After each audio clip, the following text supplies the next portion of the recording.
This is East Carolina Hall of Famer and Utah Jazz first-round draft pick Blue Edwards. You're listening to Pirate Basketball Overtime on the Sports Objective, your home for the best East Carolina hoops coverage.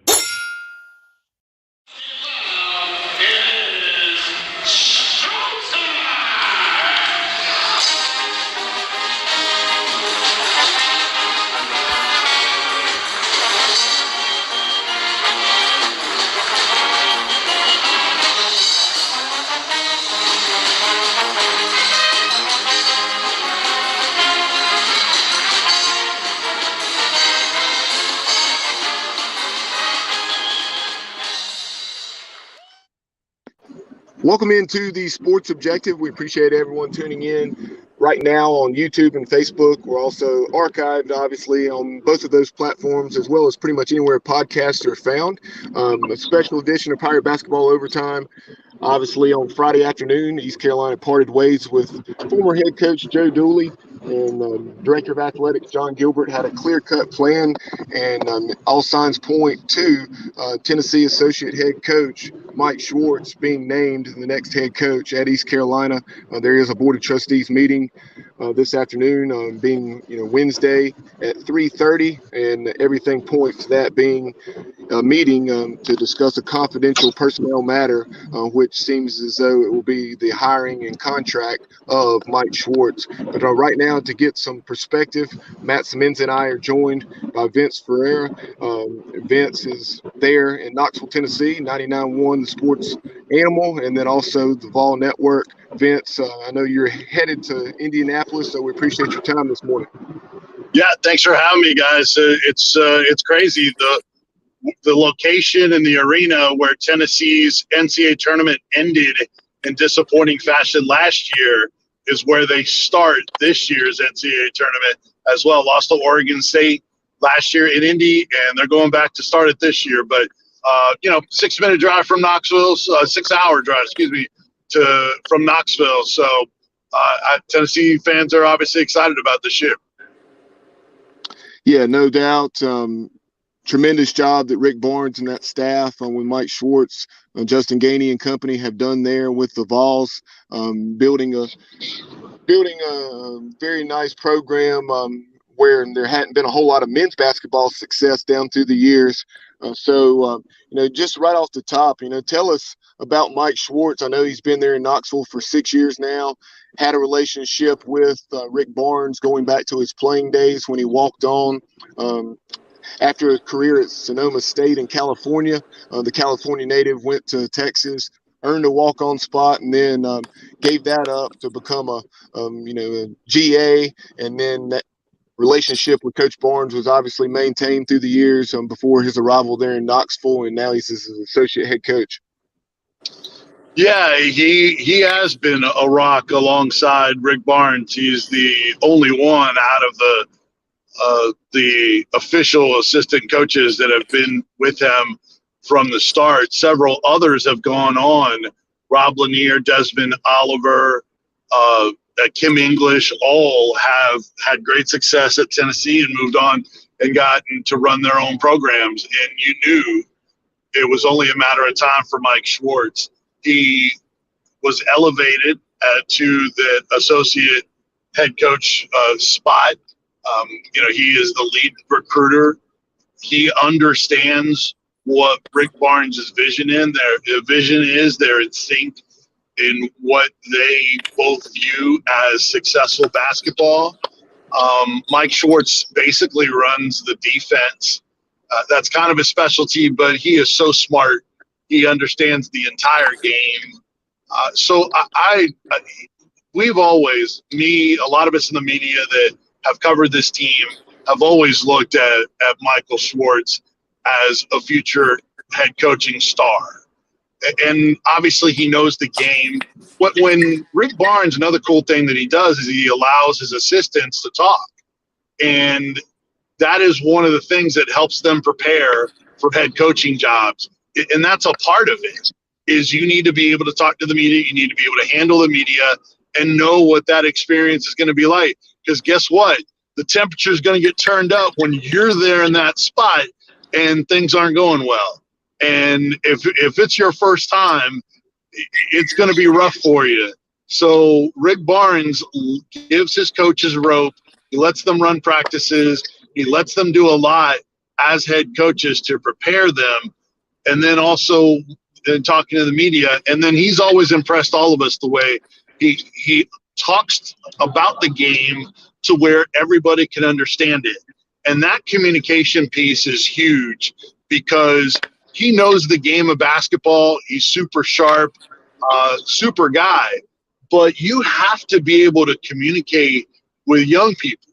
And he knows how to do that effectively to where he will demand he has expectations that he demands, but also he will hug on you too and deliver it in a way to where you know that he wants what's best for you and your development as a player. And that I think is a special skill that not everybody has. Some guys just want to coach ball. Mike Schwartz is much more than that. He is prepared for a head coaching job. So I'm a huge fan of his, and I think he is going to be a terrific head coach. So if East Carolina is the one to get it done and get it all official, I think that's a tremendous hire by John Gilbert in that university. Yeah, Vince, and I think that's a great point. When you look at our fan base right now, really, it's a very, and this has nothing to do with Coach Schwartz, very divided fan base. You had half the fan base that was really very supportive. I would say more than half of Coach Joe Dooley here and the job he had done, and then the other half, or a portion of it was sort of ready for a change. Obviously, this was sort of the worst kept secret in college basketball for a while. I mean, Coach Schwartz's name had been rumored here, and I really didn't know much about him personally, but now that I've had a chance to really look into his background and see, he's a guy that's really come up the hard way. 22 years as an assistant, in multiple locations. He's had a chance to work with and for some great coaches. And obviously everything you just said about, the way he approaches his business under Rick Barnes is obviously something that I think will translate very well. So once you really start to dig into who he is and his background, I'm personally very excited about it. And I think the big thing is, if you could touch a little bit on you mentioned he's the lead recruiter at Tennessee. Is that correct? Yes. Okay. And just his ability to connect with players and his ability to recruit, I think, especially in the portal, will make him very successful here. So how do you see him translating as a head coach, obviously taking all this experience and now applying it into his first year as a head coach? Well, you kind of touched upon it a little bit in having, a pretty long background to get to this point. So it's not too much too soon for him.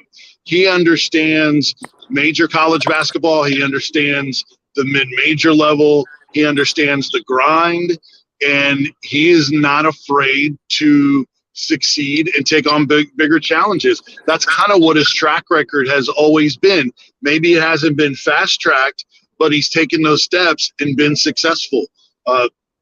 Just get, starting from a student assistant, a video coordinator, and then, moving up the ranks in different places. And, when he got to Tennessee, he was probably among the Rick Barnes' initial hires, probably the number 3, in terms of guys in their pecking order on the staff. But then he's moved up as those guys have gotten other opportunities, moved up, and this program has continued to get better.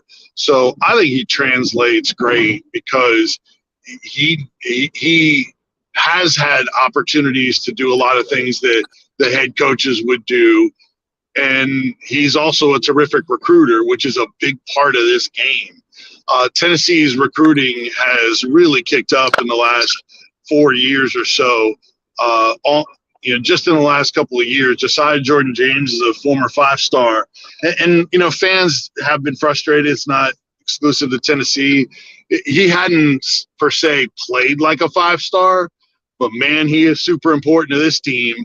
And because of that, he stuck around. So if this team has championship or Final Four type of success, that kid is going to be a massive part of it. Also, last year they had 2 one-and-dones in Jalen Springer and Keon Johnson, first-round picks that are in the NBA, and so those were 5 stars. This year with Kennedy Chandler, their point guard, who is electric and special, he could very well be another one-and-done onto the NBA, especially because he's gotten better as the year has gone on. Brandon Huntley-Hatfield is another one. He's a freshman post on this year's team. So he's got his hands in all of that. And that was some of the initial criticism of Barnes and the staff when he first got here is, all right, when are you going to start landing the 5 stars? That's the only way to compete in the SEC.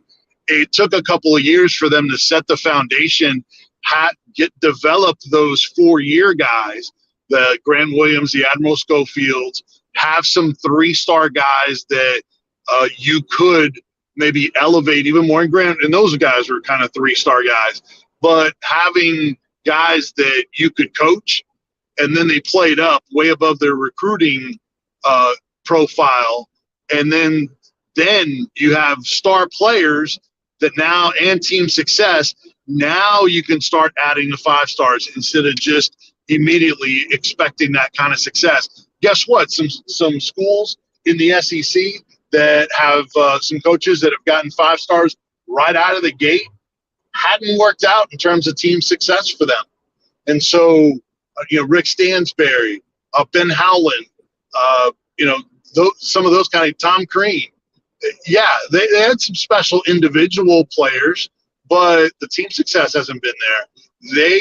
Barnes and Schwartz, part of the foundation they laid at first to get program guys, then you develop the relationships, you have team success, then you add the elite players. Now you have a chemistry and a mix that is conducive to postseason success. Obviously, we'll see if Tennessee cashes in on that postseason success this year, but that part of the understanding of what's best to build a program long term is something he has, and I think he would do it right at East Carolina versus cutting corners. You mentioned the transfer portal. That is such a different dynamic, and Tennessee has gotten a few guys, but hasn't really had to rely on that a ton. But because of his relationships, because of how personable he is, and the opportunity that he's going to have, he's so well connected. I think he'll do excellent in the transfer portal. Probably be more of a resource for him there than Tennessee, who has had some recruiting success in recent years. We appreciate everyone tuning in this morning on YouTube and Facebook. Again, the ECU Board of Trustees are scheduled to meet at 3:30 this afternoon, Wednesday, March 16th, regarding a confidential personnel matter. And from all indications, that's going to be about the hiring and contract of new men's basketball coach, Michael Schwartz, who's now associate head coach at Tennessee. And again, we're joined by Sports Talk. They now won the Sports Ball Network, and he's in Indianapolis for the Tennessee Regional in the NCAA tournament. But, Vince, we've had a lot of questions here on Facebook as well as YouTube regarding,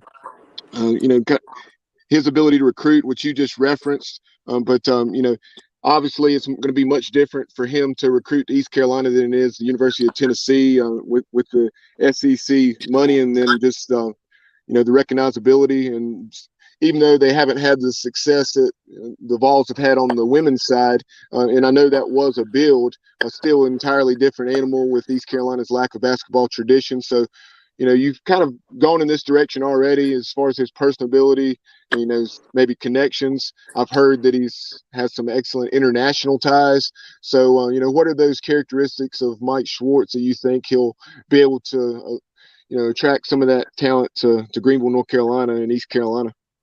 Yeah, 100%. That's a great point. The international recruiting, he's key to that. And we've seen every year he brought in Ethan Hines, who was one of the biggest athletic freaks in the country, and he was on last year's team. We've seen this year Uros Plavcic, 7-footer. Now it's taken Uros a couple of years to settle into a role and develop.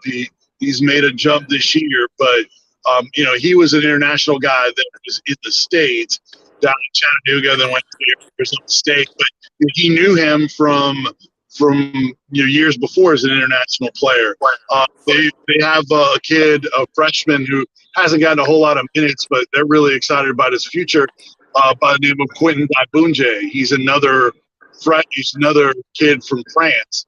So they have gone the international route before. Olivier Comwa, who is a post from Finland, that he was their best post scorer this year. He had developed before he went out with an injury, and they lost him, and they're still having success even without him since then. So, a lot of those international contacts, I imagine that he will go that route. I would expect them to have some players, even if it's not directly from there, but guys that he recognizes and knows that maybe we're at another school and are looking for another outlet and opportunity in the portal. He's going to have those relationships and those understanding of what their potential is. So indirectly, I think you may see some of the international players coming in, but he is so smart and so well connected.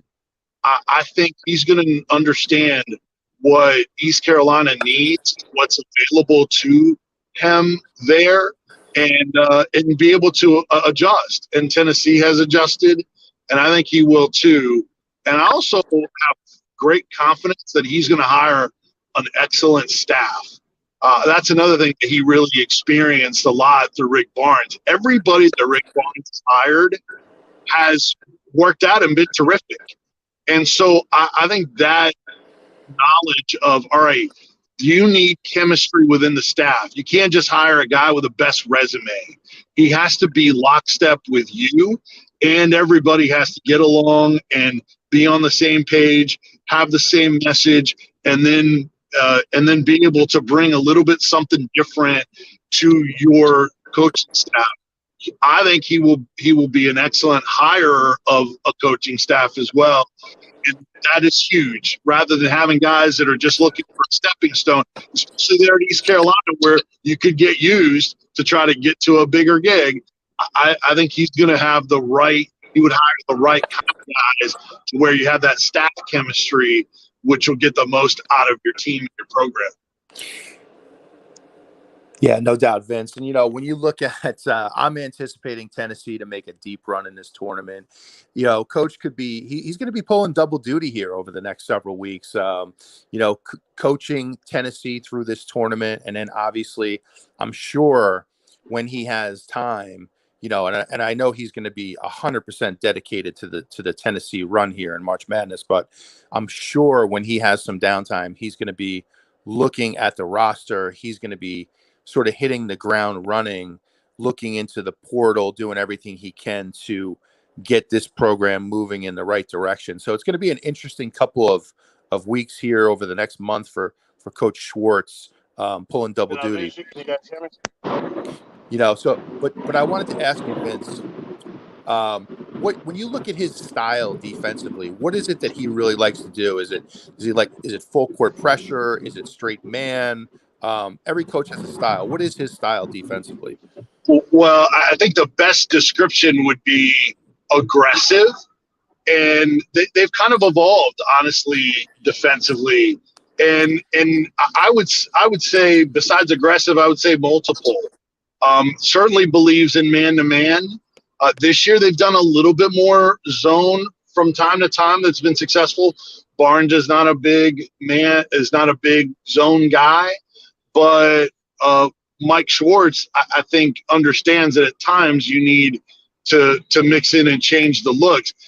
And a lot of it is based on personnel. And that's, another positive about Mike Schwartz is I think he knows you can't just have one system, whether it's basketball on defense or football on offense, and then try to force those players into your system. The best coaches are going to adapt to their personnel. Barnes has been excellent at that. And I think Mike Schwartz is as well. This year, we've seen them, because they have the personnel, we've seen them full court press more and force teams to be uncomfortable, take more time to get it to the front court, and then not be able to set up in their half-court offense as much because they have three really quick and effective guards in Vescovy, Ziegler, and Chandler. They didn't have that. They didn't really have a true point guard last year. So they also didn't have the depth last year that they did on this year's team. So they couldn't do it, and they didn't do it in terms of full court pressing. That's what's going to be his style, is what's best for his players. But one thing's for sure, they'll man you up. They're going to be under your chin. And then if they need to change things based on how the game is going or the matchup, he's going to have an answer and an adjustment. And that's something that the best coaches do. You know, kind of like Matt was saying, Vince, one of the things that made me, or some of the things that made me feel really good about this hire, you know, with what we know right now, you know, he had been recognized a few seasons ago by The Athletic as one of the top 25 up-and-coming college basketball coaches. Like you mentioned, strong loyalty there to Rick Barnes, obviously going back to his days at Texas as a walk-on and as a graduate assistant.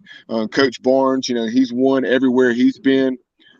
George Mason, Providence, Clemson, Texas, and now Tennessee, more than 750 wins, and everybody knows what he's done. So I think his opinion is certainly valued, and you know, he'd hate to lose a guy like Mike Schwartz, but at the same time, he's obviously going to be happy for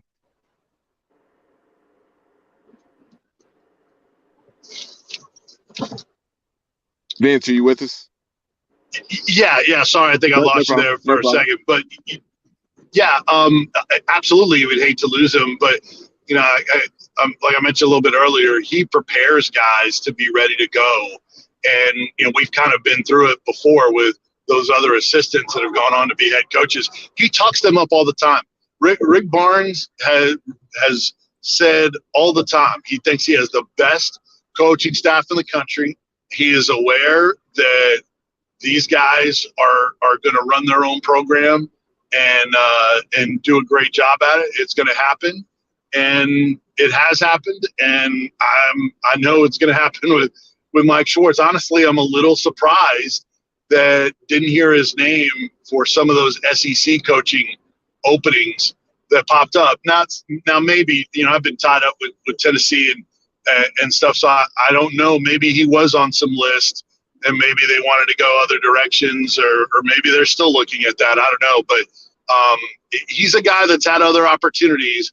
And Rick Barnes believes in him, and he's going to be ready. I don't think there's any doubt about that, because he's waited for the right one, and that should be a real compliment to East Carolina that even though there's been some struggles there and had to make a change, he does his homework, man, and he's going to see the potential of that school, or else he wouldn't take that job. So I think that's another thing that should make fans feel good, that he understands there's some real upside to that East Carolina job. And to your point, you know, Tim Brando, so well respected. Tim Brando chimed in when this news broke on Monday, saying long overdue, really good coach. Then you also had Jimmy Dykes, you know, well-known analyst on ESPN and former coach, say a star in the making. You also had, you know, former Rick Barnes assistant, Kim English, and the head coach now at George Mason, saying the absolute best. So happy for Mike, humble, hardworking, smart. Mike Schwartz is everything that's right about college basketball.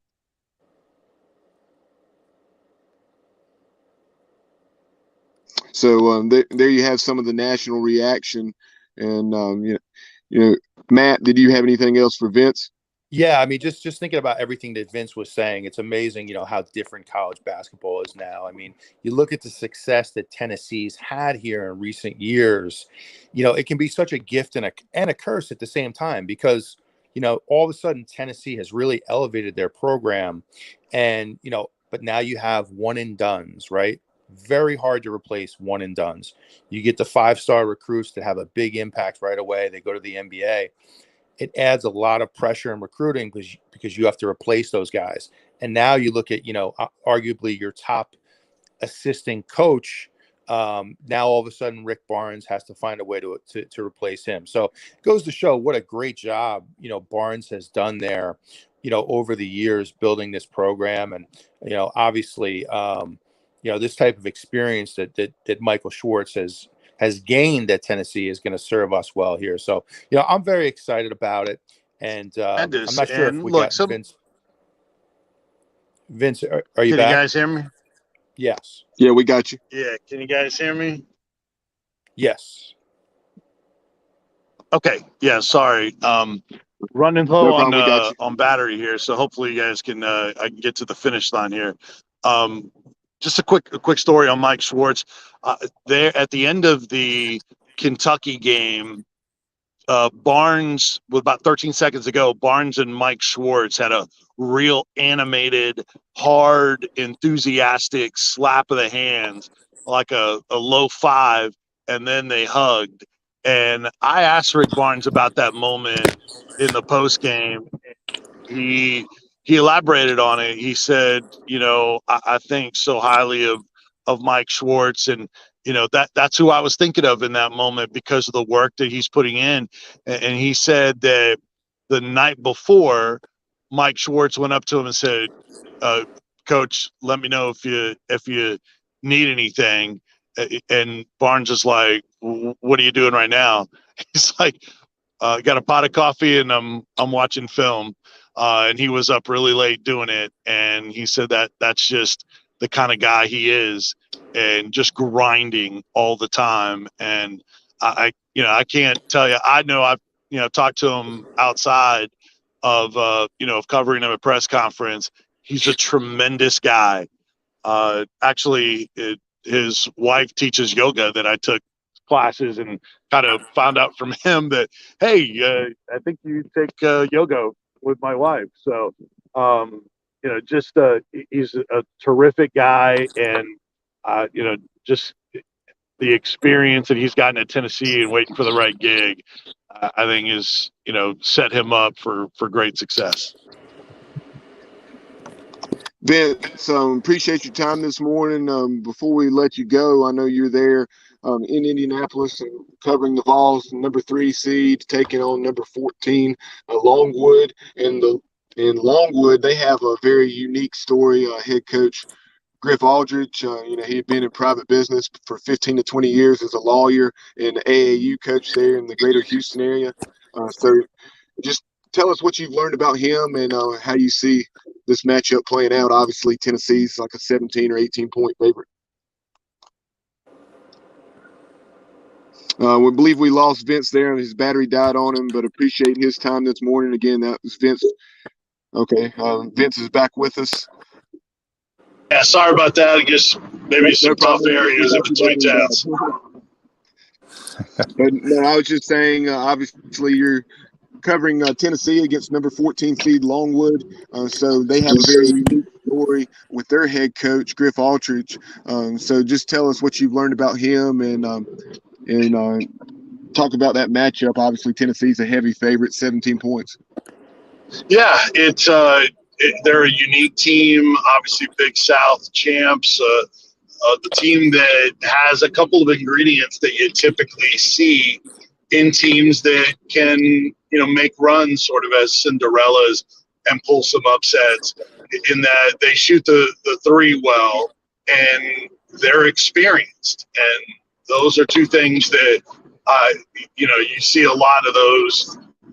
A lot of teams that pull upsets, they have those two things. So, but Tennessee's been elite defensively, and they're as great as their defensive numbers have been all year. It's gone to a new level this year, and part of that, something we probably didn't talk about enough with Mike Schwartz, is player development. He has been key in making guys buy in defensively, understanding their roles. Mike Schwartz is in those guys' ears and mentoring them. And he deserves a ton of credit for a lot of guys getting better in the program over the time he's been here. So that's another plus.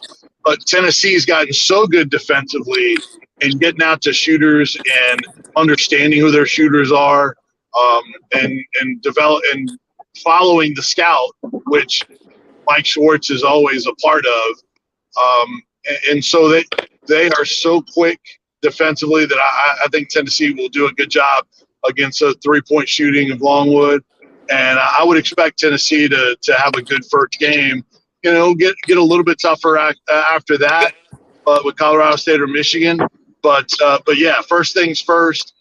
They handled things in the neutral court really well down in Tampa, and there was the questions about them. Oh, how would they play away from Thompson-Boling Arena in Knoxville, where they were undefeated? Tennessee answered those questions on a neutral court in Tampa just fine, and I think they'll handle this experience well also, and take care of business, and then we'll see who they play on Saturday if they do. Yeah, really appreciate your time this morning, spending a half hour of your drive with us. Enjoy your time there in Indy. Nothing like these first 4 days, Thursday through Sunday of the NCAA tournament.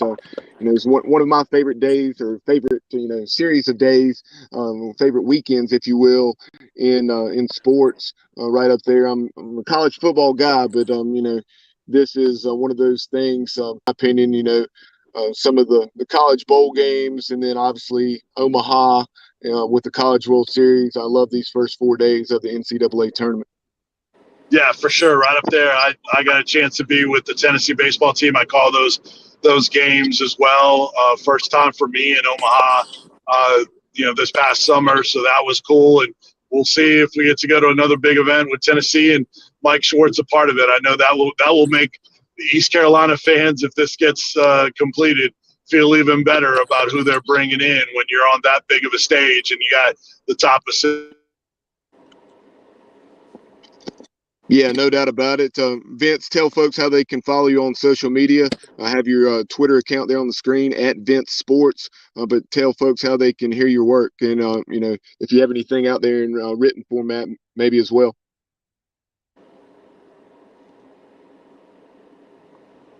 I believe we're having some technical difficulties with Vince, but really appreciate Vince Ferrara's time this morning. Again, you can follow him at Vince Sports on Twitter, 99.1 The Sports Animal there in Knoxville. I'm sure you can listen online by searching 99.1 The Sports Animal, and also the Vol Network.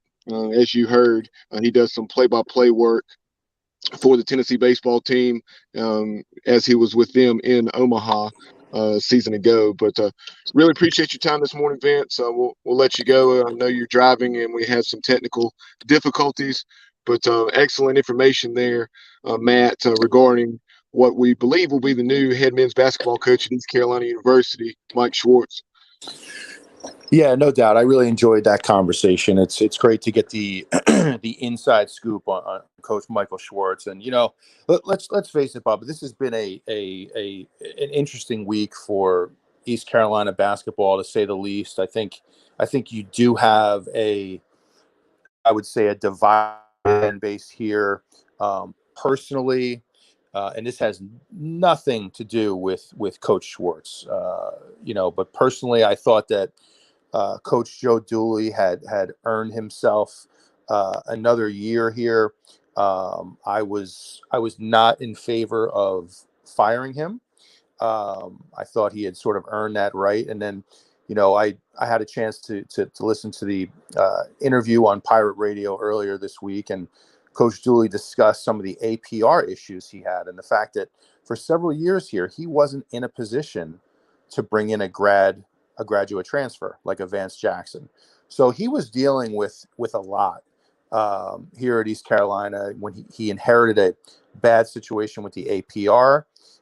He then had COVID to deal with, the pandemic. So I thought he was deserving of, at the very least, another year to get this program continued moving in the right direction. But you can't erase the past, and right now the decision has been made, and all signs indicate that Michael Schwartz will be the next coach here. And, just to focus on him for a second, I'm very excited about his upside. I think he's certainly ready for it, Bubba. And, he's got 22 years as an assistant and very impressive guy. He's highly regarded in coaching circles. You see people like Tim Brando tweeting about him and, on social media. So, I have no doubt, that he's a great hire. He's going to have to hit the ground running here. It's very different from Tennessee. He's going to have to work the portal intensely here over the next few months. So, I know that's a mouthful, Bubba, but that's, just to kind of sum up the last week or so here at East Carolina.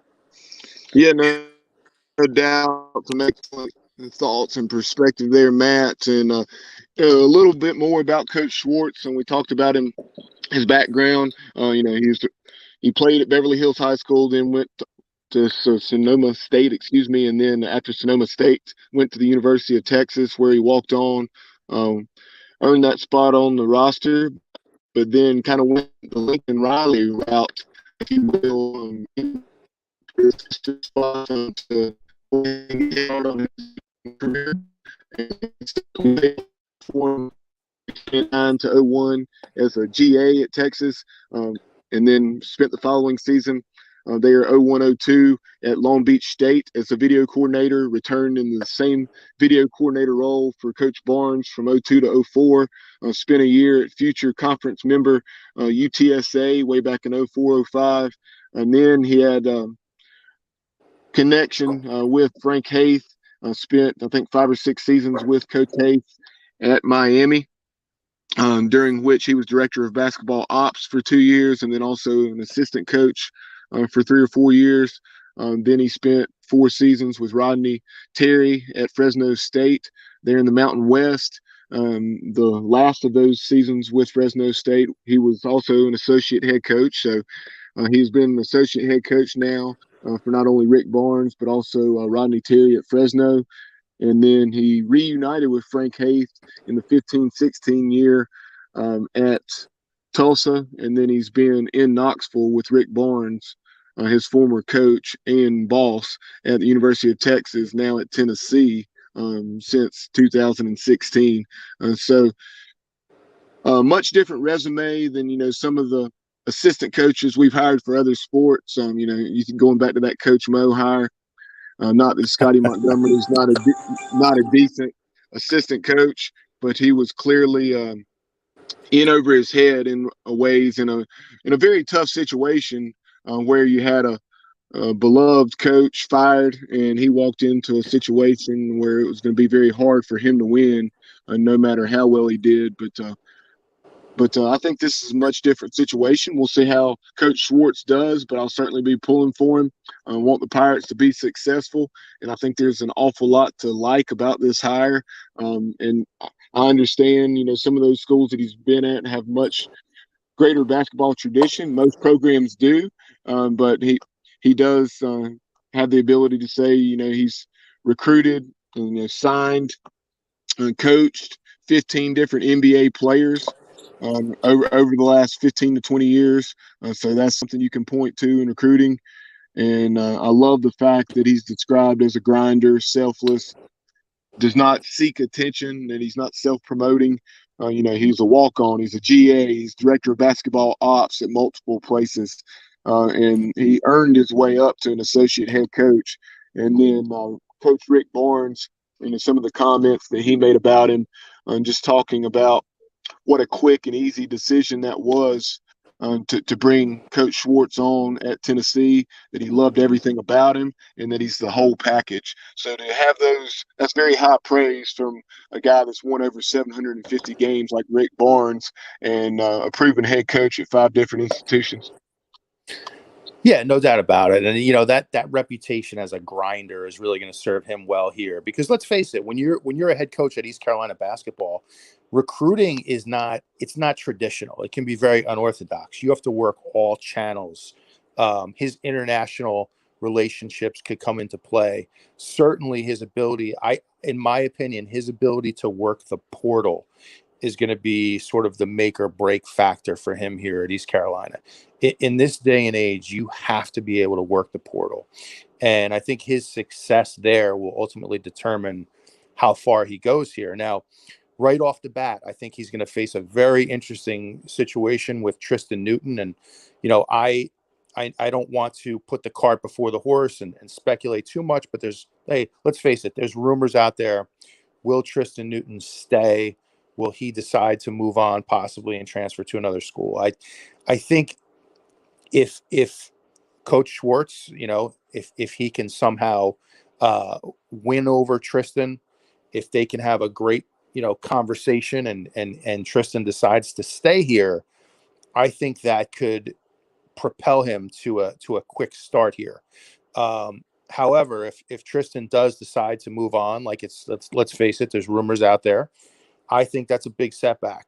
And it could certainly make his first few years here a lot more challenging. So the way I see it, his first order of business, in my opinion, win over Tristan Newton, find a way to keep him at East Carolina. That will help stabilize this roster and hopefully get him off to a quick start here.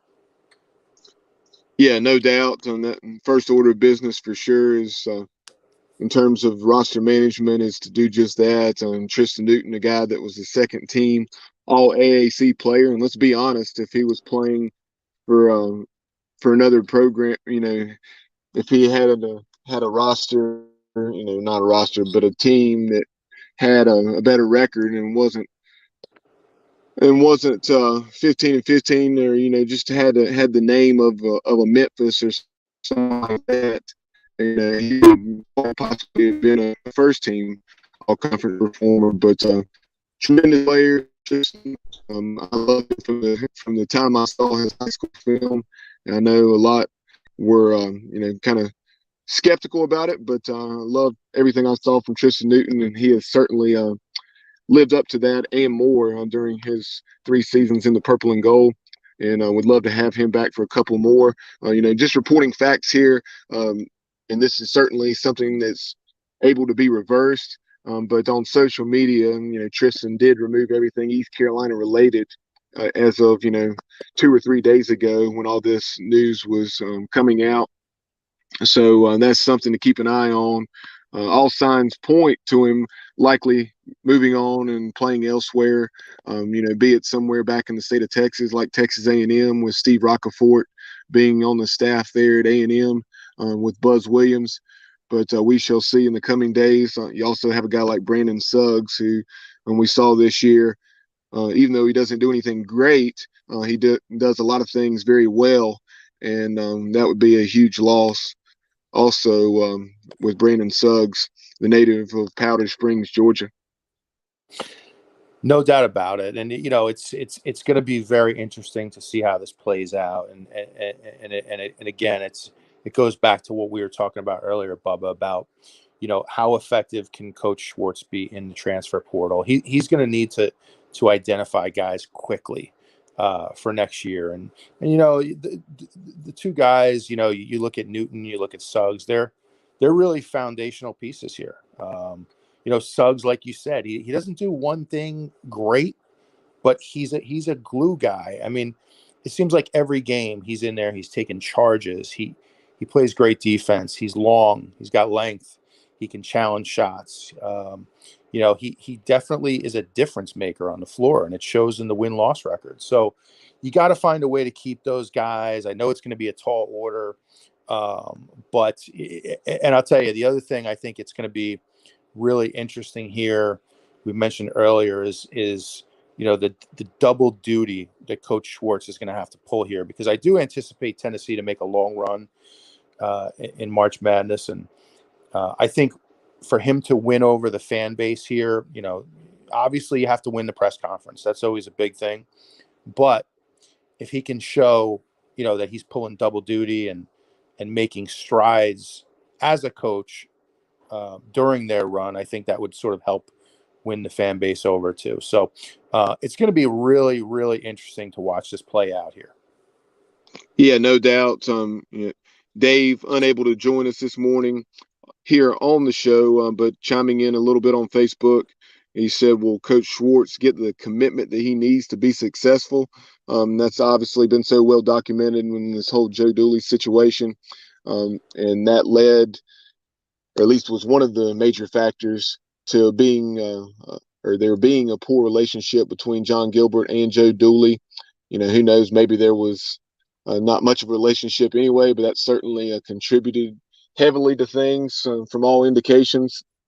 But I would imagine, with the background that John Gilbert has with Coach Schwartz, that in addition to him simply being John Gilbert's hire, that he is going to get a commitment that Coach Dooley didn't. And now how much greater of a commitment, we shall see. It's going to be very interesting later on this afternoon to see the contract details. Coach Dooley was making between $900,000 and $1 million this year. And he was next year in year 5, he was going to be making $1 million and had that base salary of $400,000, but with everything factored in, the Pirate Club money and all the incentives, so on and so forth, it was going to be a $1 million salary for Joe Dooley. So not only his contract, but then also how much money in the assistant coaches pool, salary pool, if you will, because really, if you look at it, Matt, we had some, very proven quality assistant coaches with Steve DeMayo, also Antoine Jackson, George Wright Easy, et cetera. Yeah, no doubt. I'm glad Dave brought that up, and this is a conversation we've had a lot here. Dave has really sort of brought this to light. And for any coach to be successful, you have to have the resources to back you up. And it's quite evident, at least from what we hear, that Coach Dooley never felt like he fully had that backing or the resources to quite be successful here. So you got to think, hey, this is a move that John Gilbert has made here. You do have a divided fan base. John Gilbert's officially on the clock. This is his hire. It's the worst kept secret in basketball.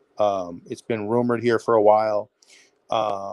He's on the clock. So, I would think that this administration is going to give Michael Schwartz everything he needs to be successful. You certainly hope so, right? For his future and his ability to be successful here, you hope that he's given the resources and everything he needs to get this program or continue moving in the right direction, I should say, because it really is moving in the right direction. But to get it to the next level, which is what we all want, he's going to need more resources, especially in recruiting. So, you got to believe John Gilbert's going to do everything he can here to support his hire. But it is unfortunate that Joe Dooley, never really got everything he needed from that standpoint.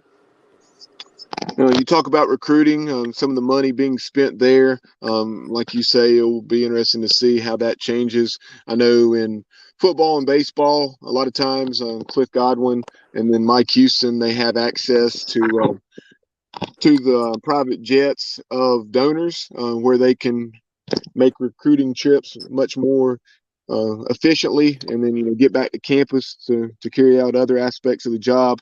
So it will be interesting to see if Mike Schwartz will have that luxury to go recruiting with a private jet, at least at times, if not exclusively. So keep an eye on that. Also, the team, much was made about chartering 2 away games, especially those conference games, missing less class time. So this year we did charter during the week, but on the weekend where class would not be missed, we flew commercially. So that's another aspect of this deal. Al Glover chimed in on Facebook saying, was the entire ECU coaching staff fired? Now, you always have a head coach. The head coach has the option, Al, of, talking to the outgoing assistant coaches like Antoine Jackson, Steve DeMayo, et cetera. And if he opts to keep those gentlemen on staff, then that could very well be a possibility. We'll see what direction Coach Schwartz chooses to go in, if he keeps any of the previous staff on board. You also had Elliot Jamison chiming in, When Vince Ferrara was talking about some of the guys that Coach Schwartz was able to lure to Tennessee and maybe other schools, he was just making the point that obviously Rick Barnes has a very, very established reputation. And then not only that, Tennessee, even though they're not necessarily a brand name in basketball, they have that SEC lure, that they can use to attract recruits. So it will be interesting. That's a fair point by Elliott. How Coach Schwartz will be able to recruit to East Carolina when he doesn't have that benefit, when he's selling things like, hey, come here. You have the opportunity to play a quality schedule in the American, but you have the chance to really make a stamp on a program and be a part of building something. And that part is true. He was selling that at Tennessee, albeit it's different at Tennessee than in East Carolina in terms of building a program up. He and Coach Barnes, they did not inherit a winner there, and they had to build that program up. But certainly fair points to think that it's easier to do so with the SEC and all the financial benefits you have from being at the University of Tennessee. Yeah, no doubt. I think that's a great point. This is a down and dirty job. You have to get your hands dirty when you're the head coach at East Carolina for basketball. Nothing is going to come easy. The recruiting battles, the wins in recruiting on the trail are not going to come easy. So that's, but I think that is a great thing about hiring a younger guy who's an up and comer and it's his first job as a head coach. He's going to do everything in his power to take this program to the next level because, hey, let's face it, if we're fortunate enough and if he does a great job here in 3 or 4 years, he could be, there could be SEC schools trying to poach him away from East Carolina, which would be a great problem to have. Right. So I think the stage of his career he's in, his first head coaching job, he's going to want to get down into the mud. He's going to want to get his hands dirty and do everything in his power to win here. So I think it makes sense. I think it's a lot more reasonable than going out and hiring a coach who, may have had 2 or 3 jobs by now and at a different stage in his career. So I'm personally excited about who he is. I think the timing is right for him. I think he's got great experience. I'm certainly hoping that he is the guy to get us to the next level. Yeah, no doubt. I think any Pirate fan, even if you are understandably frustrated with how everything seemingly went down with the dismissal of Joe Dooley and maybe some of the lack of support there and the dynamics with that relationship or the lack thereof with John Gilbert. If you're pulling for the Pirates, obviously you want Mike Schwartz to be successful. It's okay to be ticked off about some of those things that I just mentioned and still pull for Mike Schwartz because Mike Schwartz, he didn't have anything to do with that. He's just looking forward to being a head coach for the first time. And I understand there are definitely reasons to be skeptical, but at the same time, to some of the people that point out, as much as it would be nice to have someone with head coaching experience, there's plenty of examples of that not working out. And there's certainly not because a lot of those individuals weren't excellent head coaches. You can point to the lack of support where it wasn't even to the point it was for Joe Dooley. The job has gotten better, but still the lack of support relative to the competition, that's the big thing that you have to keep in mind. Yes, we're paying a coach a lot more than we've ever paid a coach.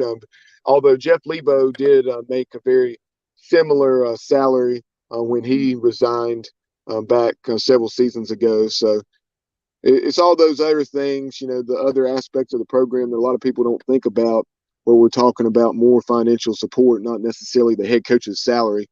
But on the whole, I think a lot of things to like. We'll see how it all unfolds.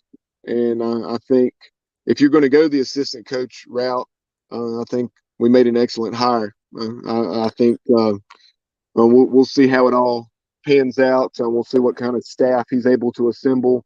Some of the comments that he'll make to the media hopefully later on this afternoon.